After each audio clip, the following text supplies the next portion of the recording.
क्या आपकी semen analysis report में आपका शुक्राणु यानी कि स्पर्म काउंट 0 आया है? हमारे मेडिकल टर्मिनोलॉजी में इसको अजूस्पर्मिया कहते हैं और इसके यूजुअली 2 कारण होते हैं। सबसे पहला कारण तो ये है कि आपके शुक्राणु बनने की जो प्रक्रिया है, इसको स्पर्मेटोजेनेसिस कहा जाता है, वो आपके शरीर में उतने अच्छे से नहीं हो रहा है या कम्प्लीटली बंद हो चुका है। दूसरा कारण ये है कि स्पर्मेटोजेनेसिस बनने की प्रक्रिया आपके बॉडी में हो तो रही है, लेकिन कुछ ऑब्स्ट्रक्शन आपके टेस्टिकल्स में आ रहा है, जिसके वजह से जो शुक्राणु बन रहे हैं वो आपके टेस्टिकल से बाहर नहीं निकल पा रहे। तो ये दोनों भी मेजर कारणों पे आयुर्वेदिक मेडिसिन के थ्रू अजूस्पर्मिया को ट्रीट करते हैं। पहले अजूस्पर्मिया के केसेस इतने नहीं देखने को मिलते थे, बट अभी मैं खुद मेरी ओपीडी में अजूस्पर्मिया के वीकली 5 से ज्यादा पेशेंट देख रही हूँ। ये इतना कॉमन हो गया, तो आप ये मत समझिए कि सिर्फ आप ही के साथ हो। अजूस्पर्मिया होने के बहुत सारे कारण हो सकते हैं। सबसे इम्पोर्टेंट तो लाइफस्टाइल। आजकल की लाइफस्टाइल में बहुत ज़्यादा जंक फूड का इन्वॉल्वमेंट हो गया है, खाने पीने पे बिल्कुल भी ध्यान दिया नहीं जाता है।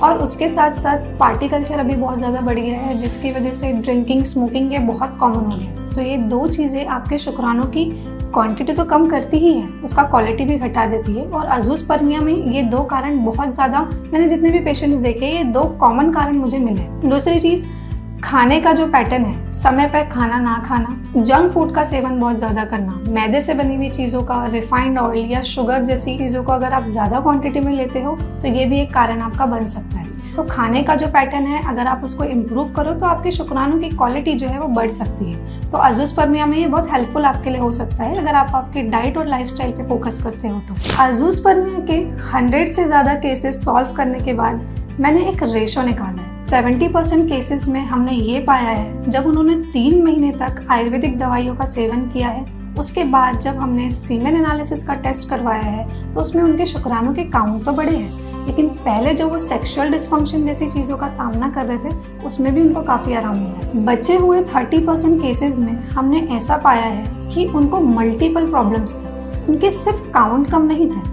उनको मोटिलिटी का भी प्रॉब्लम था, उसके साथ साथ स्ट्रक्चर का भी प्रॉब्लम था। इसकी वजह से उनको थोड़ा ज़्यादा समय लगा है, लेकिन एक समय के बाद हमने ये पाया है कि उनका भी काउंट काफ़ी अच्छे से बढ़ा है और उनका सेक्सुअल डिस्फंक्शन का भी प्रॉब्लम सॉल्व हुआ। अब मैं आपको बता दूं कि अगर आपके मन में ज़रा सा भी डाउट है कि मुझे तो शुक्राणु बिल्कुल भी नहीं है, तो अब मुझे कभी कंसीव नहीं होगा, तो अपने मन से ये डाउट सबसे पहले तो आप निकाल लीजिए, क्योंकि हमने 100 से भी ज़्यादा अजूस्पर्मिया के केसेस सॉल्व किए हैं, उनको प्रॉपर ट्रीटमेंट दिया है और डाइट और लाइफस्टाइल को उन्होंने मैनेज भी किया है और उनको नेचुरल कंसेप्शन भी पॉसिबल हुआ।